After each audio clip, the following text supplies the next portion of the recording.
আমাদেরকে শুরুটা করতে হবে ইবলিস থেকে।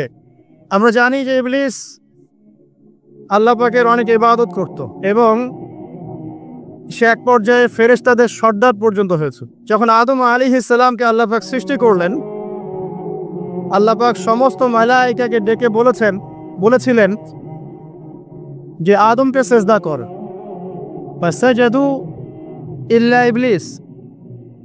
সবাই সিজদা করলো, শুধু ইবলিস করলো না। আল্লাহ পাকের আদেশ লঙ্ঘন করার কারণে আল্লাহ রাব্বুল আলামিন তাকে জান্নাত থেকে বহিষ্কার করলেন। সে হায়াত চাইলো, আমাকে দীর্ঘ হায়াত দেয়া হোক, কিয়ামত পর্যন্ত। আল্লাহ পাক সেটা দিলেন।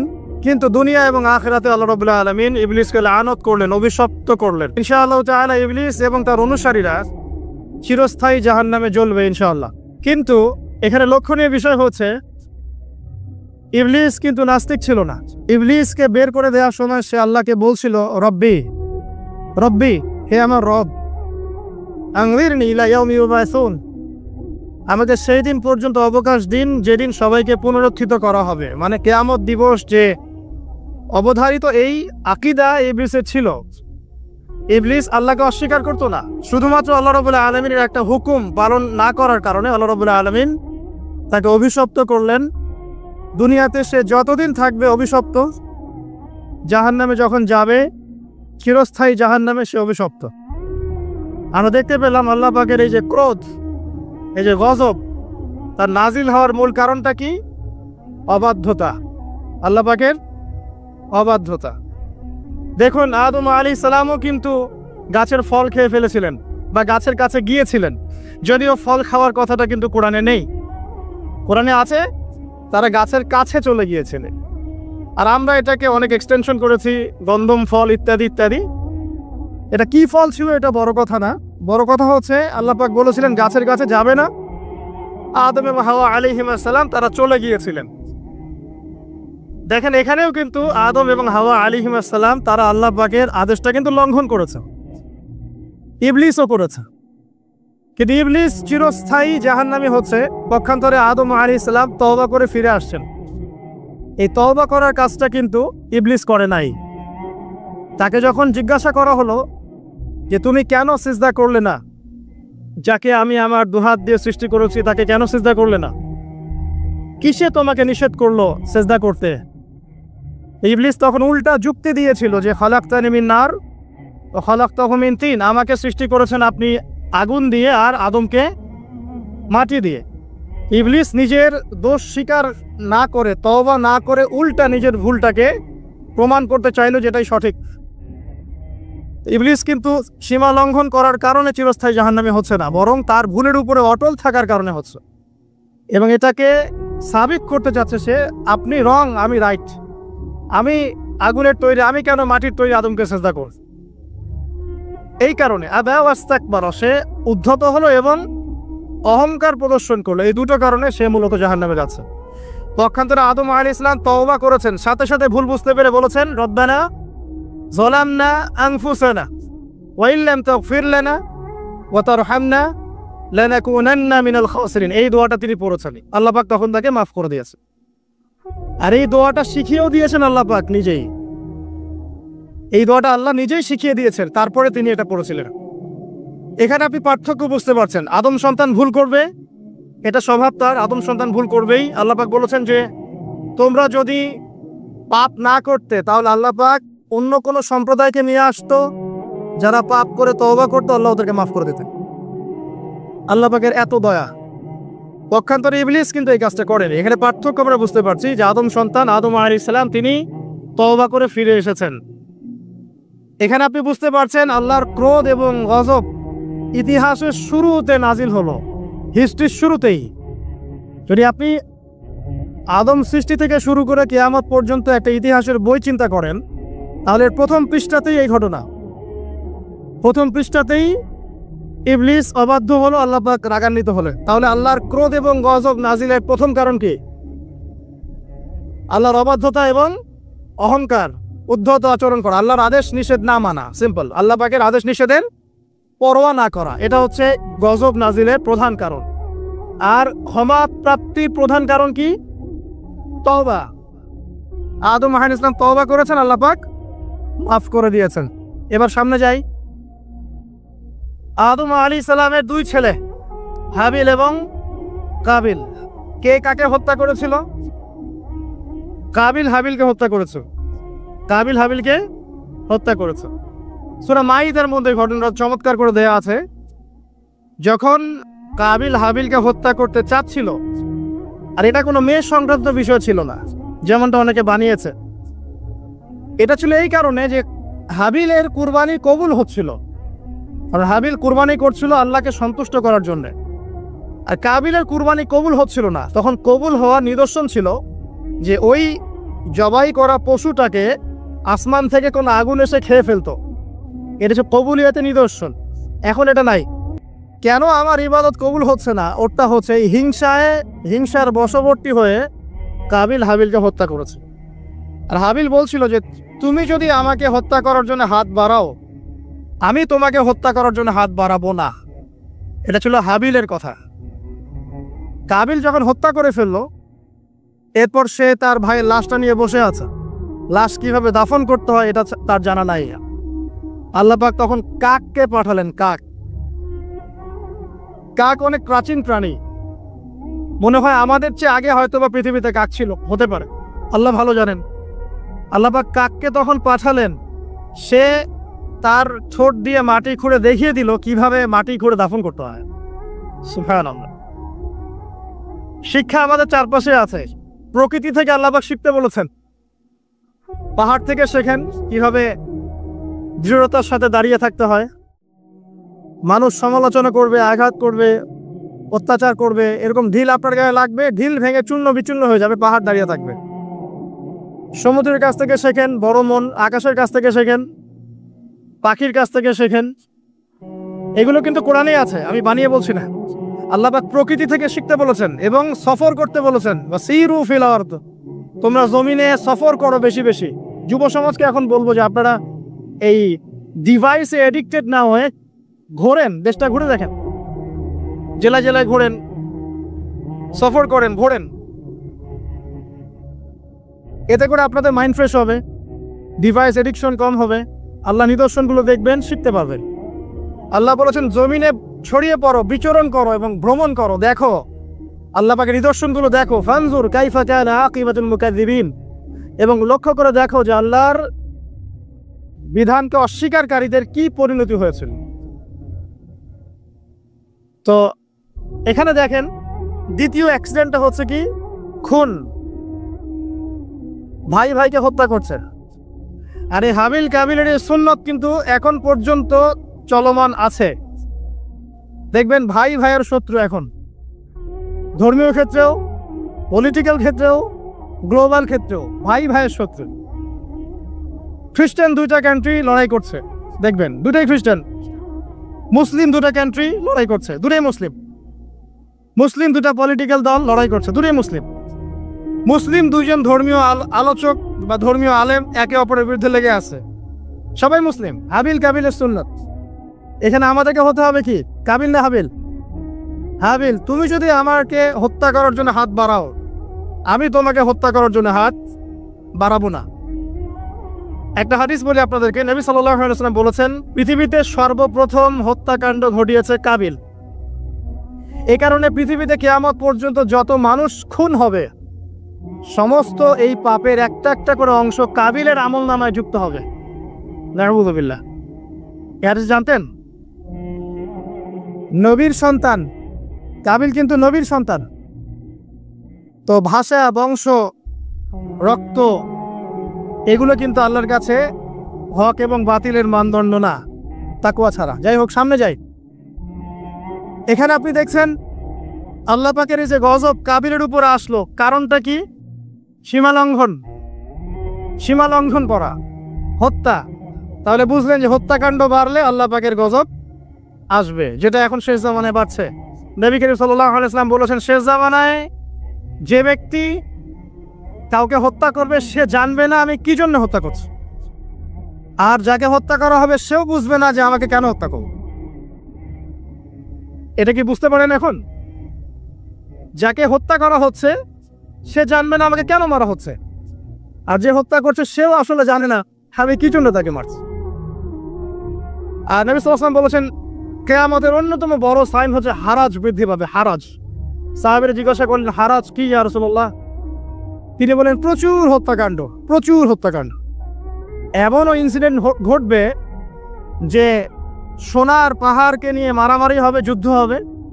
যে সোনার পাহাড় বের হবে ইউফ্রেটিস নদীর ভিতর থেকে, যেখান থেকে কয়দিন আগে একটা শহর বের হয়েছে আর কি। এই কয়দিন আগে দেখবেন ইরাকের ওই নদীর নিচ থেকে একটা শহর বের হয়েছে, যেটা অনেক 3000 বছর আগের শহর এখন বের হয়েছে। আল্লাহ ভালো জানেন, এভাবে হয়তো বা সোনার পাহাড়ও বের হবে, আল্লাহু আলাম। আল্লাহ ভালো জানেন, আমরা জানি না কবে হবে, আমরা জানি না। নবীজি বলেছেন এই সোনাগুলোকে কেন্দ্র করে প্রায় 80টার মতো দেশ, 80টার মতো ফ্ল্যাগ তারা যুদ্ধে জড়িয়ে পড়বে, এবং প্রতি হাজারে যারা যুদ্ধে জড়াবে তাদের প্রতি হাজারে 999 জন মানুষ মারা যাবে। নবীজি মুসলিমদেরকে বলেছেন মুসলিমরা যেন ওই সোনাতে টাচ না করে, ওটা হাত দিয়ে ছুঁয়েও না দেখে, এখান থেকে যেন দূরে থাকে। যাই হোক, সামনে চলেন। এরপরে নূহ আলাইহিস সালাম, নাম শুনেছেন? 950 বছর তার কওমকে দাওয়াত দিয়েছেন। কত বছর? তার কওমকে এক আল্লাহর ইবাদতে দাওয়াত দিয়েছিল। তার কওমের প্রধান সমস্যা ছিল শিরক। তারা কিছু মূর্তির পূজা করত। তার নামগুলো আল্লাহ পাক সূরা নূহে বলেছেন। সূরা নূহের শেষের পৃষ্ঠার মধ্যে আছে। নূহ আলাইহিস সালামের কওমকে যখন দাওয়াত দেওয়া হচ্ছে, তারা বলতো যে লা তাযারুন্না আলিহাতাকুম ওয়ালা তাযারুন্না ওয়াদ্দা ওয়ালা সুআ ওয়ালা ইয়াউসা ওয়া ইয়াউক ওয়া নাসরা। তোমরা তোমাদের উপাস্যদেরকে ছেড়ে দিও না। তোমরা আদ, ইয়াগুস, ইয়াউক, নাসর এই উপাসকদেরকে ছেড়ে দিও না, এই মূর্তিদেরকে ছেড়ে দিও না। মানে তারা স্ট্যাচু ওয়ার্শিপ করতো আর কি, নূহ আলাইহিস সালামের কওম।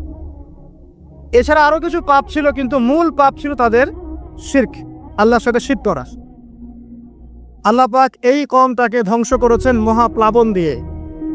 এমন প্লাবন যা ইতিহাসে কখনো হয়নি, এমন বন্যা যা ইতিহাসে কখনো হয়নি। প্রায় পুরো পৃথিবীর প্রায় বেশিরভাগ অংশ ওই বন্যায় ডুবে গিয়েছে। এবং এই পানির উচ্চতা সম্পর্কে কোরআনে এসেছে, সূরা হুদের মধ্যে আছে যে পাহাড়ের চূড়া পর্যন্ত পানি ছিল। পাহাড়ের চূড়া পর্যন্ত পানি ছিল। এবং একটা পাহাড়ের উপরে নূহ আলাইহিস সালামের ছেলে বসে গিয়েছিল। বাবা ডাকছে আসো আমার সাথে, আল্লাহর গজব থেকে আজকে কেউ বাঁচাতে পারবে না। সে বলছে যে আমি পাহাড়ে উঠে যাব ইনশাআল্লাহ, পাহাড়ে উঠে যাব আমি বেঁচে যাব, ইনশাআল্লাহ বলেনি, সরি, পাহাড়ে উঠে যাব আমি বেঁচে যাব। তখন নূহ আলাইহিস সালাম বললেন যে আজকে আল্লাহর গজব থেকে কেউ বাঁচাতে পারবে না। এরপর একটা বড় ঢেউ আসলো, এসে বাবা এবং ছেলের মাঝখানে পার্থক্য করে দিল। নূহ আলাইহিস সালাম বলেছিলেন আল্লাহ, সে আমার আহল, আমার পরিবারের একজন, তাকে মাফ করে দাও। আল্লাহ পাক বলেছেন লাইসা মিন আহলিক, সে তোমার পরিবারের কেউ না। এখানেও দেখেন নবীর সন্তান ঈমান না আনার কারণে কুফরির হালতে মৃত্যুবরণ করল, এবং আল্লাহ পাকের মহাপ্লাবনে গজবে ধ্বংস হলো। এখানে একটা গজব পেলেন, বিশাল বন্যা, জলোচ্ছ্বাস। তাহলে এর কারণ কি? নূহ আলাইহিস সালামের পুরো কওম, মাত্র 40টা বা 80টা পরিবার বাদ দিয়ে বাকি সবাই ডুবে গেছে। আমরা যারা এখন পৃথিবীতে বেঁচে আছি, হোক সে হিন্দু বা মুসলিম বা খ্রিস্টান বা বৌদ্ধ, হুয়েভার হি ইজ বা জিউস, আমরা সবাই ওই 80টা পরিবারেরই সদস্য। আমাদের বাপদাদারা ওইখানে গিয়ে মিলবে, কারণ তার আগে কোনো মানুষ এখন পৃথিবীতে বেঁচে নাই। আমরা যারা বেঁচে আছি কোনো না কোনোভাবে আমরা ভাই, জানেন, কোনো না কোনোভাবে আমরা আত্মীয়, আমরা সবাই আত্মীয়। তো ওই 80টা পরিবারই এখন পৃথিবীতে বেঁচে আছে, এখানকার বংশধররাই। এখানে আমার প্রশ্ন যে বলেন নূহ আলাইহিস সালামের কওমকে কোন পাপের কারণে ধ্বংস করে দেওয়া হয়েছে? আমরা বলবো যে বাংলাদেশের জনগণকে আমরা বলবো যে শিরক ছেড়ে দেন, কবর পূজা ছেড়ে দেন, মাজার পূজা ছেড়ে দেন, শিরকের যত ক্যাটাগরিজ আছে এগুলো থেকে তওবা করে ফিরে আসেন, অন্যথায় আল্লাহ পাকের গজব কেউ ঠেকাতে পারবে না। শিরক থেকে বেঁচে না আসলে, বেঁচে না থাকলে আল্লাহর গজব ঠেকানোর কেউ নাই। আল্লাহ পাক শিরকের পাপটা মাফ করেন না। অন্য যে কোনো পাপ আল্লাহ পাক যাকে ইচ্ছা মাফ করতে পারেন, তবে তওবা করে মারা গেলে আল্লাহ মাফ করতে পারেন। তওবা না করে মারা গেলে ক্ষমা না পাওয়ার সুযোগই বেশ। তো যেখানে যেখানে দেখবেন এখনো এই শতাব্দীতেও এই সালগুলোতেও বন্যা, দুর্যোগ, ভূমিকম্প, জলোচ্ছ্বাস ইত্যাদি হচ্ছে, দেখবেন ওই কওমগুলো কোনো না কোনোভাবে শিরকের পাপের সাথে সংযুক্ত আছে। কোনো না কোনোভাবে তারা শিরকের পাপের সাথে সংযুক্ত আছে। হয় তারা ধর্মের ক্ষেত্রে শিরক করছে, না হয় ইকোনমিক সেক্টরে শিরক করছে, না হয় অন্য কোনো বড় সেক্টরে শিরক করছে, নয়তো তারা আল্লাহ পাকের সমস্ত বিধান বাদ দিয়ে মানুষের মানব রচিত বিধানগুলোকে প্রাধান্য দিয়েই কাজ করছে। কোনো না কোনো জায়গায় শিরক আছে। আল্লাহ পাক এই কারণেই গজব পাঠাচ্ছেন। সামনে যাই চলুন। এরপরে আজ জাতির লোকরা ছিল প্রচন্ড লম্বা চওড়া, অনেক লম্বা। আর আমি যেগুলো বলছি এগুলো কোনো রূপকথা নয়, এগুলো সবগুলো কোরআনের পাতায় পাতায় আছে। সূরা বাকারা পড়েন, সূরা হুদ পড়েন, সূরা নূহ পড়েন, বনী ইসরাঈল সূরাটা পড়েন, সূরা শুআরা পড়েন, এগুলোর মধ্যে এই ঘটনাগুলো পাবেন। একটা ছোট্ট সূরা আছে সূরা কমার, সূরা আর রহমানের ঠিক ইমিডিয়েট সূরাটা। এই সূরাটা যদি বাসায় গিয়ে পড়েন দেখবেন এখানে এই সব জাতিগুলোর বর্ণনা দেওয়া আছে খুব সংক্ষিপ্ত আকারে। আজ জাতির লোকেরা অনেক লম্বা চওড়া ছিল, প্রচন্ড শক্তিশালী। তো তারা ইয়েমেন, হাদারামাউত এই জায়গায় বসবাস করছে। পাহাড় কেটে বাড়ি নির্মাণ করত। তাদের কাছে আল্লাহ পাক হুদ আলাইহিস সালামকে পাঠালেন। তাদেরও প্রধান পাপ ছিল শিরক। দ্বিতীয়ত আরো কিছু পাপ ছিল। এক নাম্বার, অহেতুক বিনা কারণেই তারা অনেক উঁচু উঁচু সৌধ নির্মাণ করত। এটা কোরআনে আছে। অহেতুক বিনা কারণে, দুনিয়ার চাকচিক্যের কারণে উঁচু উঁচু অট্টালিকা এবং সৌধ নির্মাণ করত, যেগুলো অপচয় ছিল। অপচয়। এবং তারা মানুষকে প্রচন্ড প্রহার করত। ওয়াইযা বাতাসতুম জাব্বারিন, আল্লাহ পাক কোরআনে বলেছেন, যখন তোমরা কাউকে মারো প্রচন্ড রকম কঠিন মারো। এই মাইরের সিস্টেম এখনো আছে সব জায়গাতেই। মানুষকে প্রচন্ড নির্মমভাবে তারা মারত এবং উঁচু উঁচু সৌধ নির্মাণ করত, শিরক করত। এবং একটা কথা বলতো, যখন হুদ আলাইহিস সালাম দাওয়াত দিতেন তখন একটা কথা বলতো, মান আশাদ্দু মিন্না কুওয়া। এই কথাটা ফেরাউন যেমন বলতো আনা রাব্বুকুম আলা, এরকম আজ জাতি বলতো মান আশাদ্দু মিন্না কুওয়া, আমাদের চেয়ে শক্তিশালী আর কে আছে? আমাদের চেয়ে শক্তিশালী আর কে আছে? এখনকার বিশ্বে এমন কথা মানুষ বলে না, আমাদের চেয়ে বড় শক্তি আর কে আছে? আমরা সুপার পাওয়ার। এরাও বলতো মান আশাদ্দু মিন্না কুওয়া। আল্লাহ পাক বলছে আওয়ালাম ইয়ালামু আন্নাল্লাহা হুয়া খালাকাকুম হুয়া আশাদ্দু মিনহুম কুওয়া। তারা কি জানে না যে আল্লাহ তাদেরকে সৃষ্টি করেছে, সেই আল্লাহ ওদের চেয়ে শক্তিশালী? আল্লাহ পাক এই কওমটাকে ধ্বংস করলেন কিভাবে? 7 দিন কন্টিনিউয়াসলি, 7 দিন প্রচন্ড টর্নেডো, এই যে আমরা যেটা বলি ঝড়, ঘূর্ণিঝড়, টর্নেডো, এরকম বজ্রপাত এবং প্রচন্ড টর্নেডো, ঘূর্ণিঝড়, এগুলো দিয়ে 7 দিনের মধ্যে এই কওমের প্রত্যেকটা মানুষকে আল্লাহ পাক এমনভাবে ধ্বংস করলেন, খেজুর গাছের ডাল যেমন পড়ে থাকে মাটিতে, এইভাবে তারা মাটিতে পড়েছিল। এখানে বলেন আল্লাহ পাকের আযাব আর গজব নাজিলের মূল কারণটা কি ছিল তাহলে? শিরক, অপচয়, অহংকার আর মানুষকে মারা। আল্লাহ পাক সহ্য করেন না, জানেন? মানুষের চেহারায় মারতে নাই। দেখবেন আমাদের কারোর সাথে গন্ডগোল হলে আগে চেহারায় ঘুষি, তাই না? এই চেহারায় মারা নিষেধ। একটা হাদিসের মধ্যে আছে যে চেহারাটা আল্লাহ পাকের, এটা তো আসলে মারেফত, আমরা এটাকে এভাবে ব্যাখ্যা করতে পারবো না, কিন্তু চেহারা আল্লাহ পাক তার নিজস্ব মানে হাত দিয়ে, আল্লাহ পাকের নিজস্ব কুদরতি হাত দিয়ে আল্লাহ পাক সৃষ্টি করেছে মানুষের চেহারায় মারতে আল্লাহ পাক নিষেধ করেছেন। আর মানুষকে অন্যায় কারণে মারা হলে আল্লাহ পাক নারাজ হন, খুবই অসন্তুষ্ট হন। কোনো ব্যক্তি যদি কোনো মানুষের জীবন বাঁচায়, সে যেন পুরো মানব জাতির জীবন বাঁচালো, সূরা মাইদার মধ্যে আছে। আবার কোনো ব্যক্তি যদি অন্যায় কারণে একটা মানুষকে হত্যা করে ফেলে, সে যেন পুরো মানব জাতিকে হত্যা করি। আজকে বিশ্বের বুকে সবচেয়ে সস্তা রক্ত কাদের? অথচ একজন মুসলিম যে ব্যক্তি লা ইলাহা ইল্লাল্লাহ পড়ে, এই ব্যক্তি যতদিন পর্যন্ত জীবিত আছে আল্লাহ পাক কিয়ামত দিবেন না ইনশাআল্লাহ। একজন ব্যক্তি পৃথিবীতে যতদিন থাকবে যে লা ইলাহা ইল্লাল্লাহ কালিমা পড়ছে, আল্লাহ আল্লাহ বলছে, ততদিন পর্যন্ত আল্লাহ পাক কিয়ামত দিবেন না ইনশাআল্লাহ। একজন মুসলিমের সম্মান দেখেন, তাহলে সেই মুসলিমদের রক্ত এখন সস্তা, চাইলেই যে কেউ মারতে পারে। ফান্তাজিরু, আল্লাহ পাক বলেছেন তোমরা অপেক্ষা করো, ওয়া ইন্না মাআকুম মিনাল মুনতাজিরিন, আমরাও তোমাদের সাথে অপেক্ষা করছি। আল্লাহ পাক কোরআন এটা বলেছে। এরপরে সামনে যান, এর পরের জেনারেশন আসলো সামুদ জাতি। সামুদ আদ জাতির ভাই, একই রকম, ওরাও ফিজিক্যালি অনেক স্ট্রং, তাল গাছের সমান সমান লম্বা, পাহাড় কেটে কেটে বাড়ি নির্মাণ করে। এরাও শিরক করলো এবং একটা স্পেশাল পাপ করলো। সেটা কি? আল্লাহ পাকের একটা মোজেজা আল্লাহ পাক দান করলেন ওদেরকে, উট, একটা উটনি, যেটা সালেহ আলাইহিস সালামের উটনি ছিল। তো আল্লাহর পক্ষ থেকে ইনস্ট্রাকশন ছিল যে এই উটনি তোমাদেরকে দুধ দিবে আর অনেক সুযোগ সুবিধা দিবে। আল্লাহ পাকের মোজেজা, মিরাকেল, এটাকে নষ্ট করো না, ধ্বংস করো না।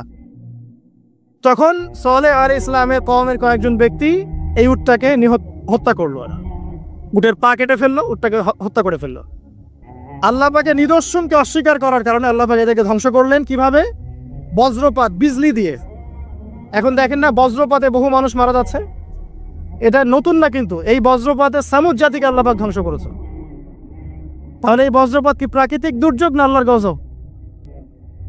এই যুগের মিডিয়াগুলো তখন থাকলে বলতো যে সামুদ জাতি আজকে প্রাকৃতিক দুর্যোগে ধ্বংস হয়েছে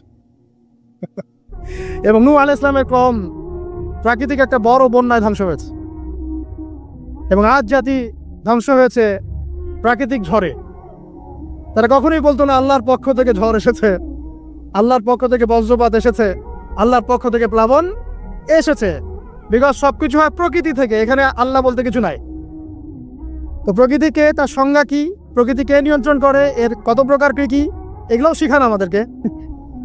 প্রকৃতি কাকে বলে, প্রকৃতি কত প্রকার, প্রকৃতি কি কি, কে একে নিয়ন্ত্রণ করে, সূক্ষ্মভাবে শিরকি আকীদা ঢুকিয়ে দেওয়া হয়েছে, সূক্ষ্মভাবে। যাই হোক, সামুদ জাতি ধ্বংস হলো কিভাবে? এভাবে, বজ্রপাতে। আর ইদানিং বজ্রপাত বাড়ছে। এখান থেকে আপনারা বেঁচে থাকতে হলে শিরক থেকে বেঁচে থাকেন। এরপরে চলেন সামনে যাই, আরেকটা জাতি, শুআইব আলাইহিস সালামের কওম, তার নাম কওমে মাদিয়ান। কি নাম? মাদিয়ান। আমি তো গল্প বলছি আপনাদেরকে, শুনতে কি খারাপ লাগছে? কোরআন থেকে বলছি শর্ট করে। মাদিয়ান, তো মাদিয়ান কওম, তাদের পাপ ছিল তারা নবীদের সাথে তর্ক করত। যখন শুআইব আলাইহিস সালাম সুন্দর করে নসিহত করতেন, এবং শুআইব আলাইহিস সালাম খুব সুন্দর করে কথা বলতে পারতেন, তাকে আল্লাহ পাক বাচন ভঙ্গি দিয়েছিলেন, অত্যন্ত চমৎকার করে কথা বলতে পারেন, সাজিয়ে গুছিয়ে যুক্তি দিয়ে। তো শুআইব আলাইহিস সালামের সাথে তারা খুব তর্ক করতো, 1 নাম্বার। 2 নাম্বার, শিরক করতো তারা। এবং আর 2টা বড় পাপ ছিল। 1, তারা মাপে কম দিত। কি করতো? এই পাপটা কি চেনা যায় বাংলার মানুষ? মাপে কম দেওয়া পাপ। আচ্ছা, এই পাপে আমাদের চেয়ে এক্সপার্ট কেউ নাই মনে হয় পৃথিবীতে। আমরাই পৃথিবীর সবচেয়ে এক্সপার্ট যারা মাপে কম দিতে পারি। মাপে কম দেওয়া নিয়ে কিছু হাদিস আমি নিয়ে এসেছি, আপনাদেরকে শোনাবো ইনশাল্লাহ পরে। তো মাপে কম দিত এবং একটা কাজ করত, মানুষের সম্পদ অন্যায়ভাবে আত্মসাৎ করত। এই পাপটা চেনা যায়? দাড়ি টুপিওয়ালা মানুষদের কি এই পাপটা চেনা যায়? মানুষের সম্পদ অন্যায়ভাবে আত্মসাৎ করা। অনেক ক্ষেত্রে আমরাও এখানে জড়িত হয়ে গেছি না? আল্লাহ মাফ করুক। তো মানুষের সম্পদ অন্যায়ভাবে তারা আত্মসাৎ করত। এই আয়াতটা 8 বার কোরআনে আছে যে তারা মানুষের সম্পদ অন্যায়ভাবে আত্মসাৎ করে। আল্লাহ পাক এই কওমটাকে ধ্বংস করলেন কিভাবে? সবাইকে একটা জায়গায় সমবেত করলেন। প্রথমে বৃষ্টি হচ্ছে না, খুব খরা, বৃষ্টি হয় না খরা। এরপরে হঠাৎ আকাশে মেঘ দেখা গেল, সুন্দর মেঘ, মনে হচ্ছে শীতল বাতাস প্রবাহিত হচ্ছে, বৃষ্টি হবে। সবাই একটা মাঠে সমবেত হলো। হওয়ার পরে আল্লাহ পাক 1 মুহূর্তের মধ্যে ভূমিকম্প দিয়ে এটাকে ধ্বংস করে দিলেন। মনে রাখবেন, পৃথিবীতে সর্বপ্রথম যে কওমকে আল্লাহ পাক ভূমিকম্প দিয়ে ধ্বংস করেছেন তার নাম এই শুআইব আলাইহিস সালামের কওম, কওমে মাদিয়ান। কি নাম?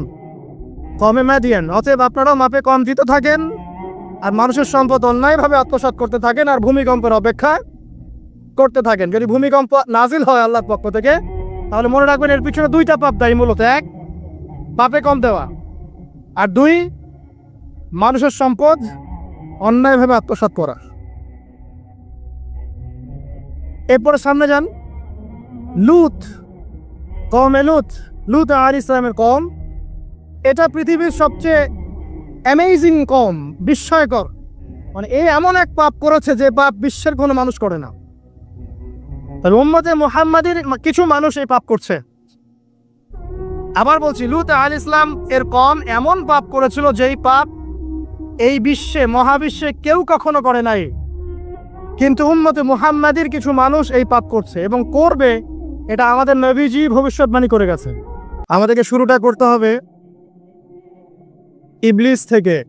আমরা জানি যে ইবলিস আল্লাহ পাকের অনেক ইবাদত করত এবং সে এক পর্যায়ে ফেরেশতাদের সর্দার পর্যন্ত হয়েছে। যখন আদম আলাইহিস সালামকে আল্লাহ পাক সৃষ্টি করলেন, আল্লাহ পাক সমস্ত মালায়েকাকে ডেকে বলেছিলেন যে আদমকে সেজদা কর, ফাসাজাদু ইল্লা ইবলিস। সবাই সিজদা করলো, শুধু ইবলিস করলো না। আল্লাহ পাকের আদেশ লঙ্ঘন করার কারণে আল্লাহ রাব্বুল আলামিন তাকে জান্নাত থেকে বহিষ্কার করলেন। সে হায়াত চাইলো, আমাকে দীর্ঘ হায়াত দেয়া হোক, কিয়ামত পর্যন্ত, আল্লাহ পাক সেটা দিলেন। কিন্তু দুনিয়া এবং আখিরাতে আল্লাহ রাব্বুল আলামিন ইবলিসকে লানত করলেন, অভিশপ্ত করলেন। ইনশাআল্লাহ তাআলা ইবলিস এবং তার অনুসারীরা চিরস্থায়ী জাহান্নামে জ্বলবে ইনশাআল্লাহ। কিন্তু এখানে লক্ষণীয় বিষয় হচ্ছে, ইবলিস কিন্তু নাস্তিক ছিল না। ইবলিসকে বের করে দেওয়ার সময় সে আল্লাহকে বলছিল, রব্বি রব্বি, হে আমার রব, আনজিরনি ইলা ইয়াউমি ইউবাসুন, আমাদের সেই দিন পর্যন্ত অবকাশ দিন যেদিন সবাইকে পুনরুত্থিত করা হবে। মানে কিয়ামত দিবস যে অবধারিত, এই আকীদা ইবলিসের ছিল। ইবলিস আল্লাহকে অস্বীকার করতো না। শুধুমাত্র আল্লাহ রাব্বুল আলামিনের একটা হুকুম পালন না করার কারণে আল্লাহ রাব্বুল আলামিন তাকে অভিশপ্ত করলেন। দুনিয়াতে সে যতদিন থাকবে অভিশপ্ত, জাহান্নামে যখন যাবে চিরস্থায়ী জাহান্নামে সে অভিশপ্ত। আমরা দেখতে পেলাম আল্লাহ পাকের এই যে ক্রোধ, এই যে গজব, তার নাজিল হওয়ার মূল কারণটা কি? অবাধ্যতা, আল্লাহ পাকের অবাধ্যতা। দেখুন, আদম আলাইহিস সালামও কিন্তু গাছের ফল খেয়ে ফেলেছিলেন বা গাছের কাছে গিয়েছিলেন, যদিও ফল খাওয়ার কথাটা কিন্তু কোরআনে নেই। কোরআনে আছে তারা গাছের কাছে চলে গিয়েছিলেন। আর আমরা এটাকে অনেক এক্সটেনশন করেছি, গন্ধম ফল ইত্যাদি ইত্যাদি। এটা কি ফল ছিল এটা বড় কথা না, বড় কথা হচ্ছে আল্লাহ পাক বলেছিলেন গাছের কাছে যাবে না। আদম এবং হাওয়া আলাইহিস সালাম তারা চলে গিয়েছিলেন। দেখেন, এখানেও কিন্তু আদম এবং হাওয়া আলাইহিস সালাম তারা আল্লাহ পাকের আদেশটা কিন্তু লঙ্ঘন করেছে। ইবলিসও করেছে। কিন্তু ইবলিস চিরস্থায়ী জাহান্নামী হচ্ছে। পক্ষান্তরে আদম আলাইহিস সালাম তওবা করে ফিরে আসছেন। এই তওবা করার কাজটা কিন্তু ইবলিস করে নাই। তাকে যখন জিজ্ঞাসা করা হলো যে তুমি কেন সিজদা করলে না, যাকে আমি আমার দুহাত দিয়ে সৃষ্টি করেছি তাকে কেন সিজদা করলে না, কিসে তোমাকে নিষেধ করলো সিজদা করতে? ইবলিস তখন উল্টা যুক্তি দিয়েছিল যে খালাকতানি মিন নার ওয়া খালাকতাহু মিন তিন, আমাকে সৃষ্টি করেছেন আপনি আগুন দিয়ে আর আদমকে মাটি দিয়ে। ইবলিস নিজের দোষ স্বীকার না করে, তওবা না করে, উল্টা নিজের ভুলটাকে প্রমাণ করতে চাইল যেটাই সঠিক। ইবলিস কিন্তু সীমা লঙ্ঘন করার কারণে চিরস্থায়ী জাহান্নামী হচ্ছে না, বরং তার ভুলের উপরে অটল থাকার কারণে হচ্ছে। এবং এটাকে সাবিত করতে যাচ্ছে সে, আপনি রং, আমি রাইট, আমি আগুনের তৈরি, আমি কেন মাটির তৈরি আদমকে সিজদা করব? এই কারণে আবা ওয়াস্তাকবার, সে উদ্ধত হলো এবং অহংকার প্রদর্শন করলো। এই দুটো কারণে সে মূলত জাহান্নামে যাচ্ছে। পক্ষান্তরে আদম আলাইহিস সালাম তওবা করেছেন, সাথে সাথে ভুল বুঝতে পেরে বলেছেন, রব্বানা যালামনা আনফুসানা ওয়া ইল্লাম তাগফির লানা ওয়া তারহামনা লানাকুনান্না মিনাল খাসিরিন। এই দোয়াটা তিনি পড়েছেন, আল্লাহ পাক তখন তাকে মাফ করে দিয়েছেন। আর এই দোয়াটা শিখিয়েও দিয়েছেন আল্লাহ পাক নিজেই। এই দোয়াটা আল্লাহ নিজেই শিখিয়ে দিয়েছেন, তারপরে তিনি এটা পড়েছিলেন। এখানে আপনি পার্থক্য বুঝতে পারছেন। আদম সন্তান ভুল করবে, এটা স্বভাব তার, আদম সন্তান ভুল করবেই। আল্লাহ পাক বলেছেন যে তোমরা যদি পাপ না করতে তাহলে আল্লাহ পাক অন্য কোনো সম্প্রদায়কে নিয়ে আসতো, যারা পাপ করে তওবা করতো, আল্লাহ ওদেরকে মাফ করে দিতেন। আল্লাহ পাকের এত দয়া। পক্ষান্তরে ইবলিস কিন্তু এই কাজটা করেনি। এখানে পার্থক্য আমরা বুঝতে পারছি যে আদম সন্তান আদম আলাইহিস সালাম তিনি তওবা করে ফিরে এসেছেন। এখানে আপনি বুঝতে পারছেন আল্লাহর ক্রোধ এবং গজব ইতিহাসের শুরুতে নাজিল হলো, হিস্ট্রির শুরুতেই। যদি আপনি আদম সৃষ্টি থেকে শুরু করে কিয়ামত পর্যন্ত একটা ইতিহাসের বই চিন্তা করেন, তাহলে প্রথম পৃষ্ঠাতেই এই ঘটনা। প্রথম পৃষ্ঠাতেই ইবলিস অবাধ্য হলো, আল্লাহ পাক রাগান্বিত হলেন। তাহলে আল্লাহর ক্রোধ এবং গজব নাজিলের প্রথম কারণ কি? আল্লাহর অবাধ্যতা এবং অহংকার, উদ্ধত আচরণ করা, আল্লাহর আদেশ নিষেধ না মানা। সিম্পল, আল্লাহ পাকের আদেশ নিষেধের পরোয়া না করা, এটা হচ্ছে গজব নাজিলের প্রধান কারণ। আর ক্ষমা প্রাপ্তির প্রধান কারণ কি? তওবা। আদম আলাইহিস সালাম তওবা করেছেন, আল্লাহ পাক মাফ করে দিয়েছেন। এবার সামনে যাই। আদম আলাইহিস সালামের দুই ছেলে হাবিল এবং কাবিল, কে কাকে হত্যা করেছিল? কাবিল হাবিলকে হত্যা করেছে। কাবিল হাবিলকে হত্যা করেছে। সূরা মাইদার মধ্যে ঘটনাটা চমৎকার করে দেয়া আছে।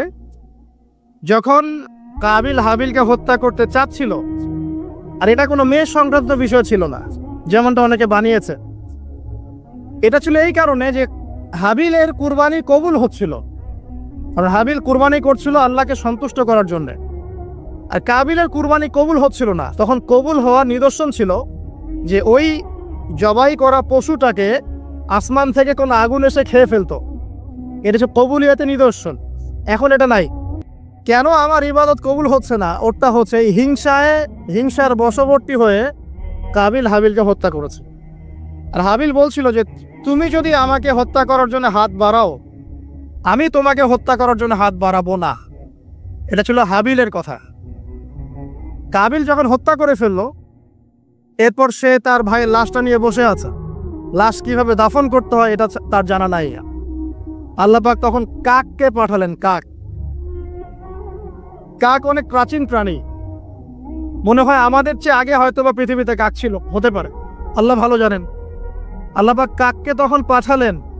সে তার ঠোঁট দিয়ে মাটি খুঁড়ে দেখিয়ে দিল কিভাবে মাটি খুঁড়ে দাফন করতে হয়। সুবহানাল্লাহ। শিক্ষা আমাদের চারপাশে আছে। প্রকৃতি থেকে আল্লাহ পাক শিখতে বলেছেন। পাহাড় থেকে শেখেন কিভাবে দৃঢ়তার সাথে দাঁড়িয়ে থাকতে হয়। মানুষ সমালোচনা করবে, আঘাত করবে, অত্যাচার করবে, এরকম ঢিল আপনার গায়ে লাগবে, ঢিল ভেঙে চূর্ণ বিচূর্ণ হয়ে যাবে, পাহাড় দাঁড়িয়ে থাকবে। সমুদ্রের কাছ থেকে শেখেন বড় মন, আকাশের কাছ থেকে শেখেন, পাখির কাছ থেকে শেখেন। এগুলো কিন্তু কোরআনেই আছে, আমি বানিয়ে বলছি না। আল্লাহ পাক প্রকৃতি থেকে শিখতে বলেছেন এবং সফর করতে বলেছেন। সিরু ফিল আরদ, তোমরা জমিনে সফর করো বেশি বেশি। যুব সমাজকে এখন বলবো যে আপনারা এই ডিভাইসে এডিক্টেড না হয়ে ঘোরেন, দেশটা ঘুরে দেখেন, জেলায় জেলায় ঘোরেন, সফর করেন, ঘোরেন। এতে করে আপনাদের মাইন্ড ফ্রেশ হবে, ডিভাইস এডিকশন কম হবে, আল্লাহ নিদর্শনগুলো দেখবেন, শিখতে পারবেন। আল্লাহ বলেছেন জমিনে ছড়িয়ে পড়ো, বিচরণ করো এবং ভ্রমণ করো, দেখো আল্লাহ পাকের নিদর্শনগুলো দেখো। ফানজুর কাইফা কানা আকিবাতুল মুকাজ্জিবিন, এবং লক্ষ্য করে দেখো যে আল্লাহর বিধানকে অস্বীকারীদের কি পরিণতি হয়েছিল। তো এখানে দেখেন দ্বিতীয় অ্যাক্সিডেন্টটা হচ্ছে কি? খুন। ভাই ভাইকে হত্যা করছে। আর এই হাবিল কাবিলের এই সুন্নত কিন্তু এখন পর্যন্ত চলমান আছে। দেখবেন ভাই ভাইয়ের শত্রু এখন, ধর্মীয় ক্ষেত্রেও, পলিটিক্যাল ক্ষেত্রেও, গ্লোবাল ক্ষেত্রেও ভাই ভাইয়ের শত্রু। খ্রিস্টান দুইটা কান্ট্রি লড়াই করছে, দেখবেন দুটাই খ্রিস্টান। মুসলিম দুটা কান্ট্রি লড়াই করছে, দুটাই মুসলিম। মুসলিম দুটা পলিটিক্যাল দল লড়াই করছে, দুটাই মুসলিম। মুসলিম দুইজন ধর্মীয় আলোচক বা ধর্মীয় আলেম একে অপরের বিরুদ্ধে লেগে আছে, সবাই মুসলিম। হাবিল কাবিলের সুন্নত। এখানে আমাদেরকে হতে হবে কি? কাবিল না হাবিল? হাবিল। তুমি যদি আমাকে হত্যা করার জন্য হাত বাড়াও, আমি তোমাকে হত্যা করার জন্য হাত বাড়াবো না। একটা হাদিস বলি আপনাদেরকে। নবী সাল্লাল্লাহু আলাইহি ওয়াসাল্লাম বলেছেন পৃথিবীতে সর্বপ্রথম হত্যাকাণ্ড ঘটিয়েছে কাবিল। এই কারণে পৃথিবীতে কিয়ামত পর্যন্ত যত মানুষ খুন হবে, সমস্ত এই পাপের একটা একটা করে অংশ কাবিলের আমলনামায় যুক্ত হবে। নাউযুবিল্লাহ। এর জানতেন? নবীর সন্তান কাবিল কিন্তু নবীর সন্তান। তো ভাষা, বংশ, রক্ত এগুলো কিন্তু আল্লাহর কাছে হক এবং বাতিলের মানদণ্ড না, তাকওয়া ছাড়া। যাই হোক, সামনে যাই। এখানে আপনি দেখছেন আল্লাহ পাকের এই যে গজব কাবিলের উপরে আসলো, কারণটা কি? সীমা লঙ্ঘন করা, হত্যা। তাহলে বুঝলেন যে হত্যাকাণ্ড বাড়লে আল্লাহ পাকের গজব আসবে, যেটা এখন শেষ জামানায় বাড়ছে। নবী করিম সাল্লাল্লাহু আলাইহি ওয়াসাল্লাম বলেছেন, শেষ জামানায় যে ব্যক্তি কাউকে হত্যা করবে সে জানবে না আমি কি জন্য হত্যা করছি, আর যাকে হত্যা করা হবে সেও বুঝবে না যে আমাকে কেন হত্যা করব। এটা কি বুঝতে পারেন? এখন যাকে হত্যা করা হচ্ছে সে জানবে না আমাকে কেন মারা হচ্ছে, আর যে হত্যা করছে সেও আসলে জানে না আমি কি জন্য তাকে মারছি। আর নবী সাল্লাল্লাহু আলাইহি ওয়াসাল্লাম বলেছেন, কিয়ামতের অন্যতম বড় সাইন হচ্ছে হারাজ বৃদ্ধি পাবে। হারাজ। সাহাবীরা জিজ্ঞাসা করলেন, হারাজ কি ইয়া রাসূলুল্লাহ? তিনি বলেন, প্রচুর হত্যাকাণ্ড। এমনও ইনসিডেন্ট ঘটবে যে সোনার পাহাড়কে নিয়ে মারামারি হবে, যুদ্ধ হবে। যে সোনার পাহাড় বের হবে ইউফ্রেটিস নদীর ভিতর থেকে, যেখান থেকে কয়দিন আগে একটা শহর বের হয়েছে আর কি। এই কয়দিন আগে দেখবেন ইরাকের ওই নদীর নিচ থেকে একটা শহর বের হয়েছে, যেটা অনেক 3000 বছর আগের শহর এখন বের হয়েছে। আল্লাহ ভালো জানেন, এভাবে হয়তো বা সোনার পাহাড়ও বের হবে, আল্লাহু আলাম। আল্লাহ ভালো জানেন, আমরা জানি না কবে হবে, আমরা জানি না। নবীজি বলেছেন, এই সোনাগুলোকে কেন্দ্র করে প্রায় 80টার মতো দেশ, 80টার মতো ফ্ল্যাগ তারা যুদ্ধে জড়িয়ে পড়বে, এবং প্রতি হাজারে যারা যুদ্ধে জড়াবে তাদের প্রতি হাজারে 999 জন মানুষ মারা যাবে। নবীজি মুসলিমদেরকে বলেছেন, মুসলিমরা যেন ওই সোনাতে টাচ না করে, ওটা হাত দিয়ে ছুঁয়েও না দেখে, এখান থেকে যেন দূরে থাকে। যাই হোক, সামনে চলেন। এরপরে নূহ আলাইহিস সালাম, নাম শুনেছেন? 950 বছর তার কওমকে দাওয়াত দিয়েছেন। কত বছর? তার কওমকে এক আল্লাহর ইবাদতে দাওয়াত দিয়েছিল। তার কওমের প্রধান সমস্যা ছিল শিরক। তারা কিছু মূর্তির পূজা করত। তার নামগুলো আল্লাহ পাক সূরা নূহে বলেছেন। সূরা নূহের শেষের পৃষ্ঠার মধ্যে আছে। নূহ আলাইহিস সালামের কওমকে যখন দাওয়াত দেওয়া হচ্ছে, তারা বলতো যে লা তাযারুন্না আলিহাতাকুম ওয়ালা তাযারুন্না ওয়াদ্দা ওয়ালা সুআ ওয়ালা ইয়াউসা ওয়া ইয়াউক ওয়া নাসরা। তোমরা তোমাদের উপাস্যদেরকে ছেড়ে দিও না।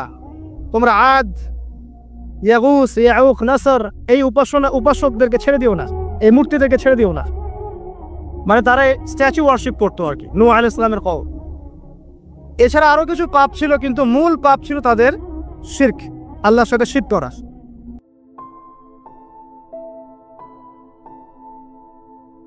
আমাদেরকে শুরুটা করতে হবে ইবলিস থেকে। আমরা জানি যে ইবলিস আল্লাহ পাকের অনেক ইবাদত করত, এবং সে এক পর্যায়ে ফেরেশতাদের সর্দার পর্যন্ত হয়েছে। যখন আদম আলাইহিস সালামকে আল্লাহ পাক সৃষ্টি করলেন, আল্লাহ পাক সমস্ত মালায়েকাকে ডেকে বলেছিলেন যে আদমকে সেজদা কর। ফাসাজাদু ইল্লা ইবলিস। সবাই সিজদা করলো, শুধু ইবলিস করলো না। আল্লাহ পাকের আদেশ লঙ্ঘন করার কারণে আল্লাহ রাব্বুল আলামিন তাকে জান্নাত থেকে বহিষ্কার করলেন। সে হায়াত চাইলো, আমাকে দীর্ঘ হায়াত দেয়া হোক কিয়ামত পর্যন্ত, আল্লাহ পাক সেটা দিলেন। কিন্তু দুনিয়া এবং আখিরাতে আল্লাহ রাব্বুল আলামিন ইবলিসকে লানত করলেন, অভিশপ্ত করলেন। ইনশাআল্লাহ তাআলা ইবলিস এবং তার অনুসারীরা চিরস্থায়ী জাহান্নামে জ্বলবে ইনশাআল্লাহ। কিন্তু এখানে লক্ষণীয় বিষয় হচ্ছে, ইবলিস কিন্তু নাস্তিক ছিল না। ইবলিসকে বের করে দেওয়ার সময় সে আল্লাহকে বলছিল, রব্বি রব্বি, হে আমার রব, আনজিরনি ইলা ইয়াউমি ইউবাসুন, আমাকে সেই দিন পর্যন্ত অবকাশ দিন যেদিন সবাইকে পুনরুত্থিত করা হবে। মানে কিয়ামত দিবস যে অবধারিত, এই আকীদা ইবলিসের ছিল। ইবলিস আল্লাহকে অস্বীকার করতো না। শুধুমাত্র আল্লাহ রাব্বুল আলামিনের একটা হুকুম পালন না করার কারণে আল্লাহ রাব্বুল আলামিন তাকে অভিশপ্ত করলেন। দুনিয়াতে সে যতদিন থাকবে অভিশপ্ত, জাহান্নামে যখন যাবে চিরস্থায়ী জাহান্নামে সে অভিশপ্ত। আমরা দেখতে পেলাম আল্লাহ পাকের এই যে ক্রোধ, এই যে গজব, তার নাজিল হওয়ার মূল কারণটা কি? অবাধ্যতা, আল্লাহ পাকের অবাধ্যতা। দেখুন, আদম আলাইহিস সালামও কিন্তু গাছের ফল খেয়ে ফেলেছিলেন বা গাছের কাছে গিয়েছিলেন, যদিও ফল খাওয়ার কথাটা কিন্তু কোরআনে নেই। কোরআনে আছে তারা গাছের কাছে চলে গিয়েছিলেন। আর আমরা এটাকে অনেক এক্সটেনশন করেছি, গন্ধম ফল ইত্যাদি ইত্যাদি। এটা কি ফল ছিল এটা বড় কথা না, বড় কথা হচ্ছে আল্লাহ পাক বলেছিলেন গাছের কাছে যাবে না। আদম এবং হাওয়া আলাইহিস সালাম তারা চলে গিয়েছিলেন। দেখেন এখানেও কিন্তু আদম এবং হাওয়া আলাইহিস সালাম তারা আল্লাহ পাকের আদেশটা কিন্তু লঙ্ঘন করেছে, ইবলিসও করেছে। কিন্তু ইবলিস চিরস্থায়ী জাহান্নামী হচ্ছে, পক্ষান্তরে আদম আলাইহিস সালাম তওবা করে ফিরে আসছেন। এই তওবা করার কাজটা কিন্তু ইবলিস করে নাই। তাকে যখন জিজ্ঞাসা করা হলো যে তুমি কেন সিজদা করলে না, যাকে আমি আমার দুহাত দিয়ে সৃষ্টি করেছি তাকে কেন সিজদা করলে না, কিসে তোমাকে নিষেধ করলো সিজদা করতে? ইবলিস তখন উল্টা যুক্তি দিয়েছিল যে খালাকতানি মিন নার ওয়া খালাকতাহু মিন তিন, আমাকে সৃষ্টি করেছেন আপনি আগুন দিয়ে আর আদমকে মাটি দিয়ে। ইবলিস নিজের দোষ স্বীকার না করে, তওবা না করে, উল্টা নিজের ভুলটাকে প্রমাণ করতে চাইলো যেটাই সঠিক। ইবলিস কিন্তু সীমা লঙ্ঘন করার কারণে চিরস্থায়ী জাহান্নামী হচ্ছে না, বরং তার ভুলের উপরে অটল থাকার কারণে হচ্ছে, এবং এটাকে সাবিত করতে চাচ্ছে সে আপনি রং, আমি রাইট, আমি আগুনের তৈরি, আমি কেন মাটির তৈরি আদমকে সিজদা করব।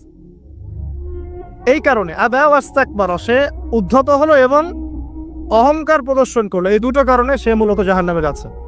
পক্ষান্তরে আদম আলাইহিস সালাম তওবা করেছেন, সাথে সাথে ভুল বুঝতে পেরে বলেছেন রব্বানা যালামনা আনফুসানা ওয়া ইল্লাম তাগফির লানা ওয়া তারহামনা লানাকুনান্না মিনাল খাসিরিন। এই দোয়াটা তিনি পড়েছেন, আল্লাহ পাক তখন তাকে মাফ করে দিয়েছে। আর এই দোয়াটা শিখিয়েও দিয়েছেন আল্লাহ পাক নিজেই। এই দোয়াটা আল্লাহ নিজেই শিখিয়ে দিয়েছেন, তারপরে তিনি এটা পড়েছিলেন। এখানে আপনি পার্থক্য বুঝতে পারছেন। আদম সন্তান ভুল করবে, এটা স্বভাব তার, আদম সন্তান ভুল করবেই। আল্লাহ পাক বলেছেন যে তোমরা যদি পাপ না করতে তাহলে আল্লাহ পাক অন্য কোনো সম্প্রদায়কে নিয়ে আসতো, যারা পাপ করে তওবা করতো, আল্লাহ ওদেরকে মাফ করে দিতেন। আল্লাহ পাকের এত দয়া। পক্ষান্তরে ইবলিস কিন্তু এই কাজটা করেনি। এখানে পার্থক্য আমরা বুঝতে পারছি যে আদম সন্তান আদম আলাইহিস সালাম তিনি তওবা করে ফিরে এসেছেন। এখানে আপনি বুঝতে পারছেন আল্লাহর ক্রোধ এবং গজব ইতিহাসের শুরুতে নাজিল হলো, হিস্ট্রির শুরুতেই।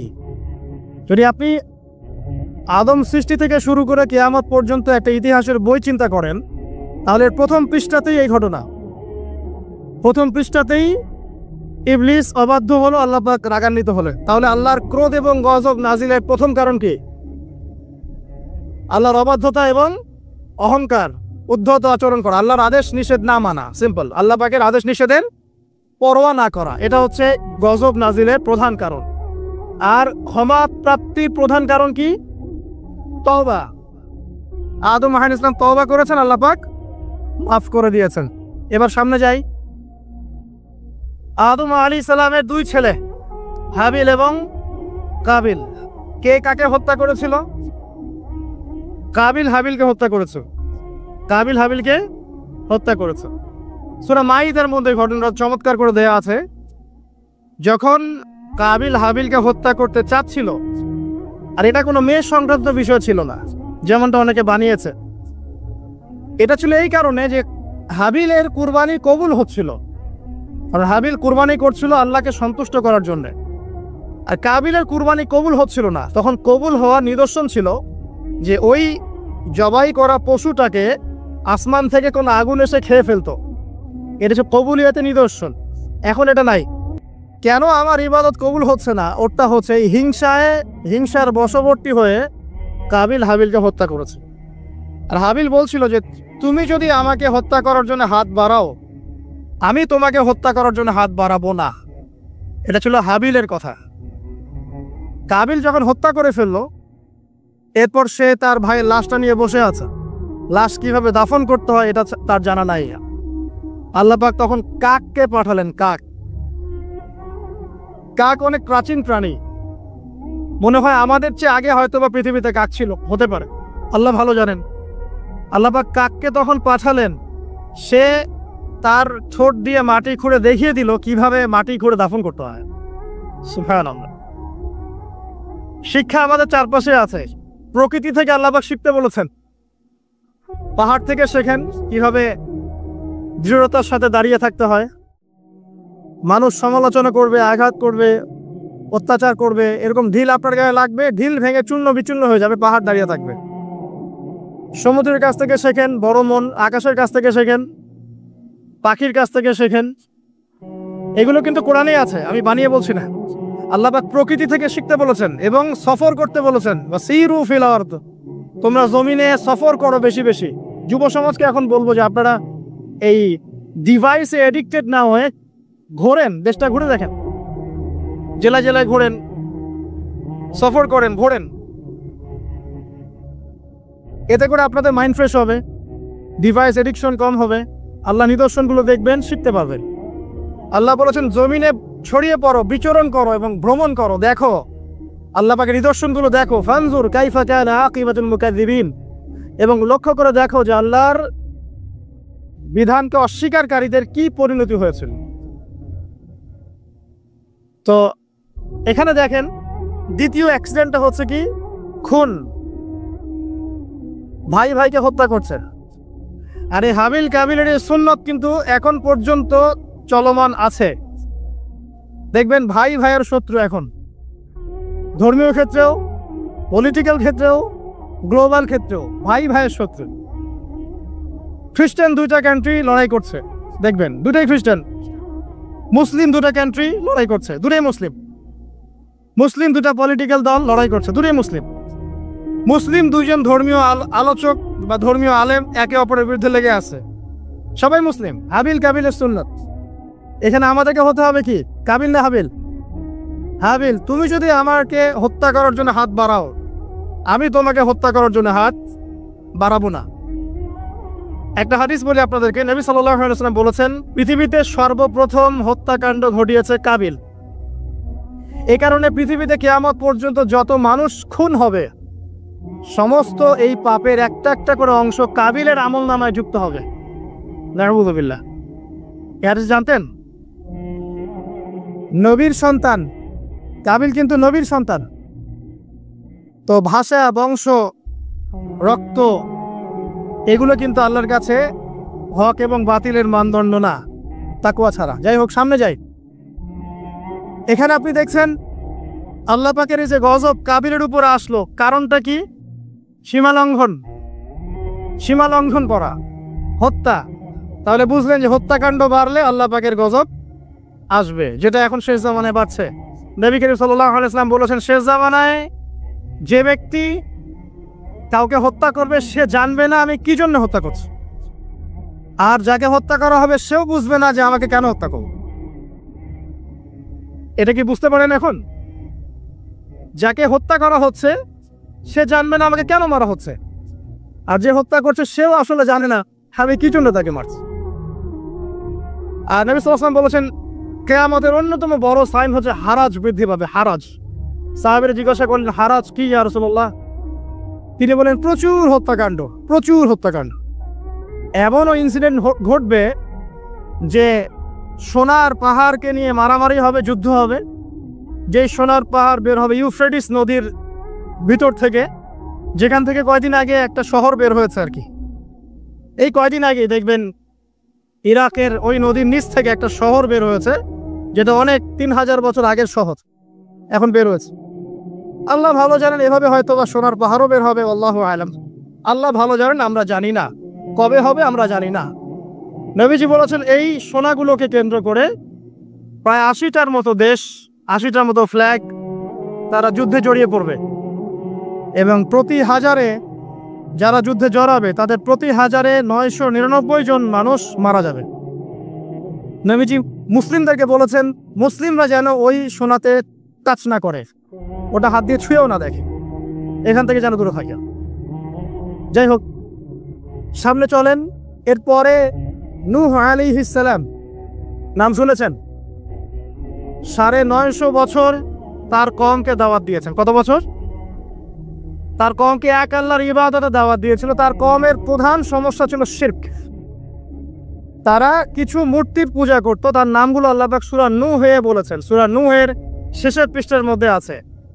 নূহ আলাইহিস সালামের কওমকে যখন দাওয়াত দেওয়া হচ্ছে, তারা বলতো যে লা তাযারুন্না আলিহাতাকুম ওয়ালা তাযারুন্না ওয়াদ্দা ওয়ালা সুআ ওয়ালা ইয়াগুসা ওয়া ইয়াউক ওয়া নাসরা। তোমরা তোমাদের উপাস্যদেরকে ছেড়ে দিও না।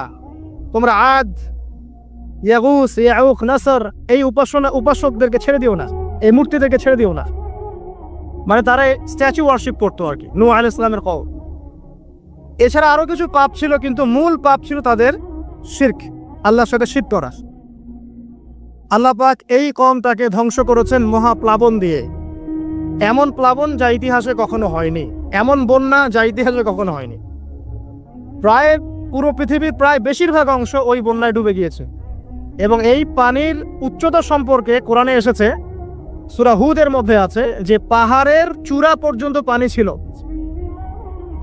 পাহাড়ের চূড়া পর্যন্ত পানি ছিল। এবং একটা পাহাড়ের উপরে নূহ আলাইহিস সালামের ছেলে বসে গিয়েছিল। বাবা ডাকছে, আসো আমার সাথে, আল্লাহর গজব থেকে আজকে কেউ বাঁচাতে পারবে না। সে বলছে যে আমি পাহাড়ে উঠে যাব, ইনশাআল্লাহ পাহাড়ে উঠে যাব, আমি বেঁচে যাব। ইনশাআল্লাহ বলেনি, সরি, পাহাড়ে উঠে যাব, আমি বেঁচে যাব। তখন নূহ আলাইহিস সালাম বললেন যে আজকে আল্লাহর গজব থেকে কেউ বাঁচাতে পারবে না। এরপর একটা বড় ঢেউ আসলো, এসে বাবা এবং ছেলের মাঝখানে পার্থক্য করে দিল। নূহ আলাইহিস সালাম বলেছিলেন, আল্লাহ, সে আমার আহল, আমার পরিবারের একজন, তাকে মাফ করে দাও। আল্লাহ পাক বলেছেন, লাইসা মিন আহলিক, সে তোমার পরিবারের কেউ না। এখানেও দেখেন নবীর সন্তান ঈমান না আনার কারণে কুফরির হালতে মৃত্যুবরণ করল। আল্লাহ পাকের মহাপ্লাবনে গজবে ধ্বংস হলো। এখানে একটা গজব পেলেন, বিশাল বন্যা, জলোচ্ছ্বাস। তাহলে এর কারণ কি? নূহ আলাইহিস সালামের পুরো কওম, মাত্র 40টা বা 80টা পরিবার বাদ দিয়ে বাকি সবাই ডুবে গেছে। আমরা যারা এখন পৃথিবীতে বেঁচে আছি, ভোগসে হিন্দু বা মুসলিম বা খ্রিস্টান বা বৌদ্ধ, হুয়েভার হি ইজ বা জিউস, আমরা সবাই ওই 80টা পরিবারেরই সদস্য। আমাদের বাপদাদারা ওইখানে গিয়ে মিলবে, কারণ তার আগে কোনো মানুষ এখন পৃথিবীতে বেঁচে নাই। আমরা যারা বেঁচে আছি কোনো না কোনোভাবে আমরা ভাই, জানেন, কোনো না কোনোভাবে আমরা আত্মীয়, আমরা সবাই আত্মীয়। তো ওই 80টা পরিবারই এখন পৃথিবীতে বেঁচে আছে, এখানকার বংশধররাই। এখানে আমার প্রশ্ন যে বলেন, নূহ আলাইহিস সালামের কওমকে কোন পাপের কারণে ধ্বংস করে দেওয়া হয়েছে? আমরা বলবো যে বাংলাদেশের জনগণকে আমরা বলবো যে শিরক ছেড়ে দেন, কবর পূজা ছেড়ে দেন, মাজার পূজা ছেড়ে দেন, শিরকের যত ক্যাটাগরিজ আছে এগুলো থেকে তওবা করে ফিরে আসেন, অন্যথায় আল্লাহ পাকের গজব কেউ ঠেকাতে পারবে না। শিরক থেকে বেঁচে না আসলে, বেঁচে না থাকলে আল্লাহর গজব ঠেকানোর কেউ নাই। আল্লাহ পাক শিরকের পাপটা মাফ করেন না। অন্য যে কোনো পাপ আল্লাহ পাক যাকে ইচ্ছা মাফ করতে পারেন, তবে তওবা করে মারা গেলে আল্লাহ মাফ করতে পারেন। তওবা না করে মারা গেলে ক্ষমা না পাওয়ার সুযোগই বেশ। তো যেখানে যেখানে দেখবেন এখনো এই শতাব্দীতেও, এই সালগুলোতেও বন্যা, দুর্যোগ, ভূমিকম্প, জলোচ্ছ্বাস ইত্যাদি হচ্ছে, দেখবেন ওই কওমগুলো কোনো না কোনোভাবে শিরকের পাপের সাথে সংযুক্ত আছে। কোনো না কোনোভাবে তারা শিরকের পাপের সাথে সংযুক্ত আছে। হয় তারা ধর্মের ক্ষেত্রে শিরক করছে, না হয় ইকোনমিক সেক্টরে শিরক করছে, না হয় অন্য কোনো বড় সেক্টরে শিরক করছে, নয়তো তারা আল্লাহ পাকের সমস্ত বিধান বাদ দিয়ে মানুষের মানব রচিত বিধানগুলোকে প্রাধান্য দিয়েই কাজ করছে। কোনো না কোনো জায়গায় শিরক আছে। আল্লাহ পাক এই কারণেই গজব পাঠাচ্ছেন। সামনে যাই চলুন। এরপরে আদ জাতি। আদ জাতির লোকরা ছিল প্রচন্ড লম্বা চওড়া, অনেক লম্বা। আর আমি যেগুলো বলছি এগুলো কোনো রূপকথা নয়, এগুলো সবগুলি কোরআনের পাতায় পাতায় আছে। সূরা বাকারা পড়েন, সূরা হুদ পড়েন, সূরা নূহ পড়েন, বনী ইসরাইল সূরাটা পড়েন, সূরা শুআরা পড়েন, এগুলোর মধ্যে এই ঘটনাগুলো পাবেন। একটা ছোট্ট সূরা আছে, সূরা কমার, সূরা আর রহমানের ঠিক ইমিডিয়েট সূরাটা। এই সূরাটা যদি বাসায় গিয়ে পড়েন, দেখবেন এখানে এই সব জাতিগুলোর বর্ণনা দেওয়া আছে খুব সংক্ষিপ্ত আকারে। আদ জাতির লোকেরা অনেক লম্বা চওড়া ছিল, প্রচন্ড শক্তিশালী। তো তারা ইয়েমেন, হাদারামাউত এই জায়গায় বসবাস করছে। পাহাড় কেটে বাড়ি নির্মাণ করত। তাদের কাছে আল্লাহ পাক হুদ আলাইহিস সালামকে পাঠালেন। তাদেরও প্রধান পাপ ছিল শিরক। দ্বিতীয়ত আরো কিছু পাপ ছিল। এক নম্বর, অহেতুক বিনা কারণেই তারা অনেক উঁচু উঁচু সৌধ নির্মাণ করত। এটা কোরআনে আছে। অহেতুক বিনা কারণে, দুনিয়ার চাকচিক্যের কারণে উঁচু উঁচু অট্টালিকা এবং সৌধ নির্মাণ করত, যেগুলো অপচয় ছিল, অপচয়। এবং তারা মানুষকে প্রচন্ড প্রহার করত। ওয়াইযা বাতাসতুম জাব্বারিন, আল্লাহ পাক কোরআনে বলেছেন, যখন তোমরা কাউকে মারো প্রচন্ড রকম কঠিন মার মারো। এই মাইনাস সিস্টেম এখনো আছে সব জায়গাতেই। মানুষকে প্রচণ্ড নির্মমভাবে তারা মারত এবং উঁচু উঁচু সৌধ নির্মাণ করতো, শিরক করত এবং একটা কথা বলতো। যখন হুদ আলাইহিস সালাম দাওয়াত দিত তখন একটা কথা বলতো, মান আশাদ্দু মিন্না কুওয়া, এই কথাটা। ফেরাউন যেমন বলতো আনা রাব্বুকুমুল আ'লা, এরকম আজ জাতি বলতো মান আশাদ্দু মিন্না কুওয়া, আমাদের চেয়ে শক্তিশালী আর কে আছে, আমাদের চেয়ে শক্তিশালী আর কে আছে। এখনকার বিশ্বে এমন কথা মানুষ বলে না, আমাদের চেয়ে বড় শক্তি আর কে আছে, আমরা সুপার পাওয়ার। এরাও বলতো মান আশাদ্দু মিন্না কুওয়া। আল্লাহ পাক বলছে আওয়ালাম ইয়ালামু আন্নাল্লাহা হুয়া খালাকাকুম হুয়া আশাদ্দু মিনহুম কুওয়া। তারা কি জানে না যে আল্লাহ তাদেরকে সৃষ্টি করেছে, সেই আল্লাহ ওদের চেয়ে শক্তিশালী। আল্লাহ পাক এই কওমটাকে ধ্বংস করলেন কিভাবে? 7 দিন কন্টিনিউয়াসলি, 7 দিন প্রচন্ড টর্নেডো, এই যে আমরা যেটা বলি ঝড়, ঘূর্ণিঝড়, টর্নেডো, এরকম বজ্রপাত এবং প্রচন্ড টর্নেডো, ঘূর্ণিঝড়, এগুলো দিয়ে 7 দিনের মধ্যে এই কওমের প্রত্যেকটা মানুষকে আল্লাহ পাক এমনভাবে ধ্বংস করলেন, খেজুর গাছের ডাল যেমন পড়ে থাকে মাটিতে, এইভাবে তারা মাটিতে পড়েছিল। এখানে বলেন আল্লাহ পাকের আযাব আর গজব নাজিলের মূল কারণটা কি ছিল তাহলে? শিরক, অপচয়, অহংকার আর মানুষকে মারা। মানুষকে মারা আল্লাহ পাক সহ্য করেন না, জানেন? মানুষের চেহারায় মারতে নাই। দেখবেন আমাদের কারোর সাথে গন্ডগোল হলে আগে চেহারায় ঘুষি, তাই না? এই চেহারায় মারা নিষেধ। একটা হাদিসের মধ্যে আছে যে চেহারাটা আল্লাহ পাকের, এটা তো আসলে মারেফত, আমরা এটাকে এভাবে ব্যাখ্যা করতে পারবো না, কিন্তু চেহারা আল্লাহ পাক তার নিজস্ব মানে হাত দিয়ে, আল্লাহ পাকের নিজস্ব কুদরতি হাত দিয়ে আল্লাহ পাক সৃষ্টি করেছে মানুষের চেহারায় মারতে আল্লাহ পাক নিষেধ করেছেন। আর মানুষকে অন্যায় কারণে মারা হলে আল্লাহ পাক নারাজ হন, খুবই অসন্তুষ্ট হন। কোনো ব্যক্তি যদি কোনো মানুষের জীবন বাঁচায়, সেজন্য পুরো মানব জাতির জীবন বাঁচালো, সূরা মাইদার মধ্যে আছে। আবার কোনো ব্যক্তি যদি অন্যায় কারণে একটা মানুষকে হত্যা করে ফেলে, সেজন্য পুরো মানব জাতিকে হত্যা করি। আজকে বিশ্বের বুকে সবচেয়ে সস্তা রক্ত কাদের? অথচ একজন মুসলিম যে ব্যক্তি লা ইলাহা ইল্লাল্লাহ পড়ে, এই ব্যক্তি যতদিন পর্যন্ত জীবিত আছে আল্লাহ পাক কিয়ামত দিবেন না ইনশাআল্লাহ। একজন ব্যক্তি পৃথিবীতে যতদিন থাকবে যে লা ইলাহা ইল্লাল্লাহ কালিমা পড়ছে, আল্লাহ আল্লাহ বলছে, ততদিন পর্যন্ত আল্লাহ পাক কিয়ামত দিবেন না ইনশাআল্লাহ। একজন মুসলিমের সম্মান দেখেন তাহলে, সেই মুসলিমদের রক্ত এখন সস্তা, চাইলেই যে কেউ মারতে পারে। ফান্তাজিরু, আল্লাহ পাক বলেছেন তোমরা অপেক্ষা করো, ওয়া ইন্না মাআকুম মিনাল মুনতাজিরিন, আমরাও তোমাদের সাথে অপেক্ষা করছি। আল্লাহ পাক কোরআন এটা বলেছে। এরপরে সামনে যান, এরপরে জেনারেশন আসলো সামুদ জাতি। সামুদ আদ জাতির ভাই, একই রকম, ওরাও